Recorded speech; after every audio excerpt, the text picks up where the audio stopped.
Hi, I'm వీరు. పిచ్చపాటికి స్వాగతం. ఈరోజు big boss day 16 episode 17 continue అయింది. ఇవాళ వచ్చి ఎపిసోడ్లో హైలైట్స్ ఏంటంటే, ఫస్ట్ ప్రేరణ బాగా ఇన్వాల్వ్ అవుతుంది. ఎందుకంటే నాగార్జున గారు మనం చెప్పారు, నువ్వు బాగా మాట్లాడుతూ ఉంటుంది, ఏది ఎక్కడ కనపట్టలేదు అనేసి. సో తన సాయశక్తిలో కృషి చేస్తుంది హైలైట్ అవ్వడానికి. అలాగే టాస్కుల్లో కానీ ఏదైనా పాయింట్ పాయింట్ ట్రై చేయడంలో కానీ తను ముందు ఉంటుంది, బాగా ఇన్వాల్వ్ అయింది. అండ్ తర్వాత అబ్బాయి చీఫ్గా మారిన తర్వాత అబ్బాయి పూర్తిగా మారిపోయాడు. చాలా వరకు మార్పు కనబడుతుంది. అదేంటన్నది కూడా చూద్దాం. అదే మణికంఠ అండ్ సోనియా. నేను ఎప్పటి నుంచో మొదటి నుంచి అన్నాను, మణికంఠ సోనియాకి పెడితే డిస్కషన్ చూద్దామని. అది కూడా అవుతుందేమో ఈ వీకెండ్ కానీ నేను అనుకుంటున్నాను. అండ్ ఓం గారు, ఆదిత్య ఓం గారు, ఈయన ఇందులోనే ఇన్వాల్వ్ అవ్వట్లేదని ప్రతిసారి మనకి వినపడుతుంది. టాస్కుల్లో పెద్ద ఇన్వాల్వ్ అవ్వట్లేదు, హౌస్లో కనబట్టలేదని. అది ఈ వాళ్ళ కొద్ది కొంచెం ఆ మాట రాకుండా ఉన్నట్టుగా చేసాడు అబ్బాయి.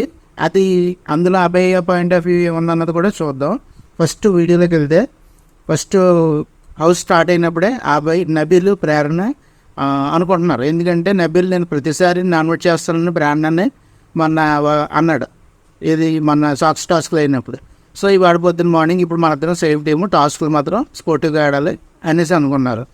అండ్ సోనియా కూడా అబ్బాయితో బాగానే మాట్లాడింది, కానీ ఇప్పుడు వీళ్ళిద్దరూ వేరు వేరు టీములు కాబట్టి టాస్క్ దగ్గరికి వచ్చేసరికి అది అంతవరకు పనిచేస్తుంది అన్నది తెలుస్తుంది.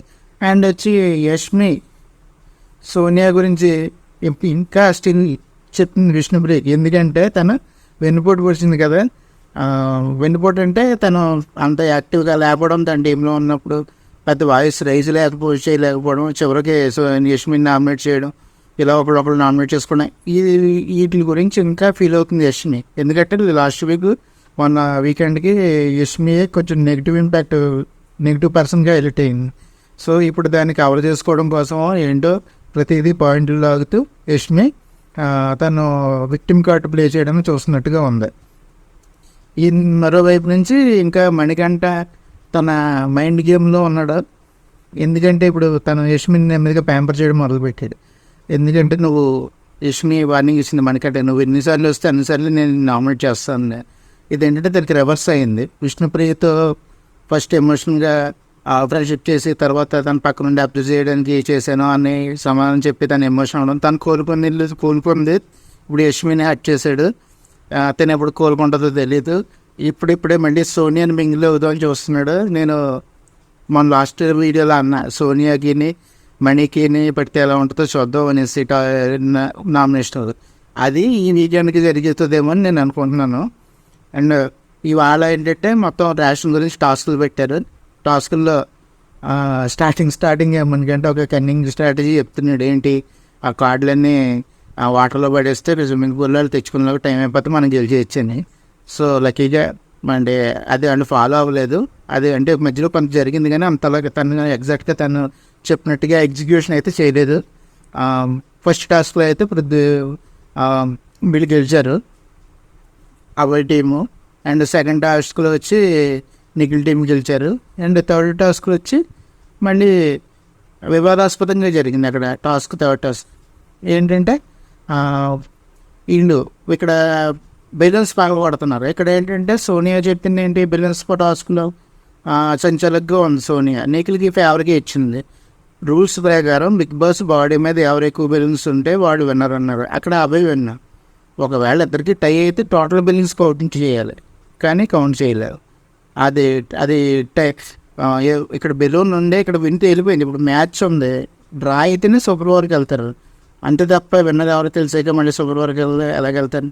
సో నా ఒపీనియన్ అది. అక్కడ అబ్బాయి టీం తెలిసింది, దానికి అబ్బాయికి కోపం వచ్చింది. బిగ్ బాస్ని వార్నింగ్ చేశాడు. ఒకసారి తను కోల్పోయాడు, తన స్థానాన్ని కోల్పోయి నేను ఏ గేమ్ ఆడినా ఉంటే ఉంచి పంపించని బిగ్ బాస్ మీద సీరియస్ అయ్యాడు అబ్బాయి. అది తనకి మరి నెగిటివ్ అవ్వబోతుందో ఫ్యూచర్ టాస్క్లో ఏంటో తెలియదు. ఇప్పుడైతే సోనియా నిఖిల్గా అయితే ఫేవర్ చేసింది. అంతకుముందు క్యాబేజీ టాస్క్లో కూడా ప్రేరణ కొంచెం గట్టిగా ఫైట్ చేసింది మణికంఠ మీద. సేమ్ టీం అయినప్పటికీ కూడా మణికంఠ తన న్యాయం ప్రకారం తను రిజల్ట్ వాళ్ళ టీంకి యాంటీకి ఇచ్చాడు. కానీ తన వీళ్ళ పాయింట్ ఆఫ్ వ్యూలో అది వీళ్ళు వాదించారు ప్రేరణ వాళ్ళు. కానీ ఏంటంటే ఫైనల్గా మనీ హట్ అయ్యాడు. ప్రేరణ వాళ్ళు మళ్ళీ వాదాల్సింది. సో అక్కడితో ఇది అయిపోయింది. కానీ పాపం ప్రేరణ ఇక్కడ క్యాబేజీ టాస్క్లో చాలా కష్టపడింది. ఇక్కడ ఆదిత్య గారిని ఎందుకు పంపించాడు అంత బాడీ ఎఫర్ట్స్ పెట్టి టాస్క్లో అబ్బాయి అన్నది నాకు అర్థం కాలేదు. ఇక్కడ ఏజ్ ఇంపాక్ట్ ఉంటుంది ఆ గేమ్లో ఖచ్చితంగా. మరి ఎందుకంటే ఆదిత్య రేపు అన్న రోజు పార్టిసిపేషన్ లేదు అంటే అతని అది సైన్యం మా చీఫ్ నిర్ణయం మీద ఉంటుంది అది అనేసి చీఫ్ మీద పడకుండా ఉండడం కోసం ఆదిత్య గారిని పంపించేయడమో, ఫ్యూచర్లో మళ్ళీ ఆయన్ని నామినేషన్కి పంపడానికి ఉంటే వీళ్ళు సేఫ్ అవుతారని ఏమన్నా అలాగే ఏమన్నా అదే అబ్బాయి ఏమన్నా థింక్ చేసేయడమని నేను అనుకుంటున్నాను. ఇంకా నబీల్ పాపం తన ఎఫర్ట్స్ అంతా పెట్టి ఆడాడు. పృథ్వీ నబీల్ గేమ్ యాక్చువల్గా పృథ్వీ గెలుస్తాడు అనుకున్నాను. అండ్ కార్డ్స్ వైజ్ ఈ వైజ్ కూడా స్పీడ్ వైజ్ కూడా బలం వైజ్ కూడా నబీల్ పృథ్వీ ముందున్నాడు ఫస్ట్. కానీ నబీల్ ఏంటంటే కొంచెం స్థానంగా ఎక్కువసేపు ఆడాడు. పృథ్వీ ఏంటంటే తన ఎమోషన్ ప్రకారం అగ్రెషన్ ప్రకారం టచ్ చేశాడు. అందువల్ల అక్కడ గేమ్ వచ్చేసిందండి.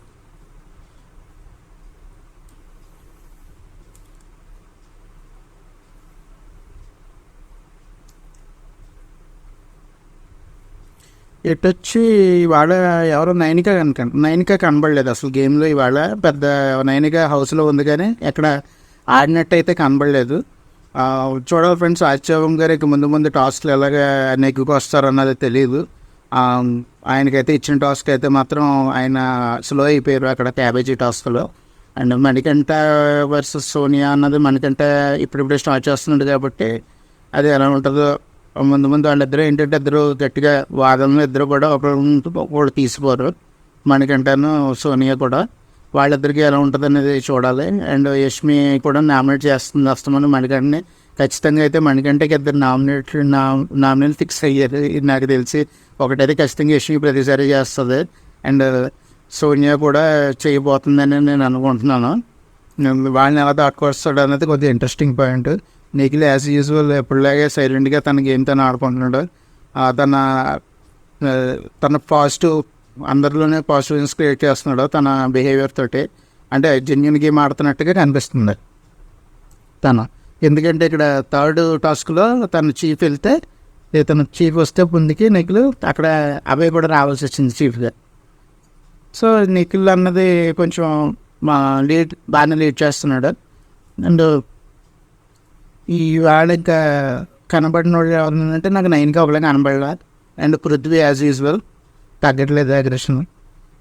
ఇది ఫ్రెండ్స్ ఇప్పటిదాకా అయితే అప్డేట్. ఇవాళ టాస్కుల గురించి జరిగింది, పెద్దగా డిస్కషన్ ఏం జరగలేదు కాబట్టి మనం కొంతవరకు వాళ్ళ బిహేవియర్ వాళ్ళు ఎవరెవరితో మింగిల్ అవ్వబోతున్నారు ఇప్పుడు స్టార్టింగ్లో ఉన్నాం కాబట్టి ఈ వీక్ ముందు ఇంకా ఫుల్ క్లారిటీ వస్తుంది.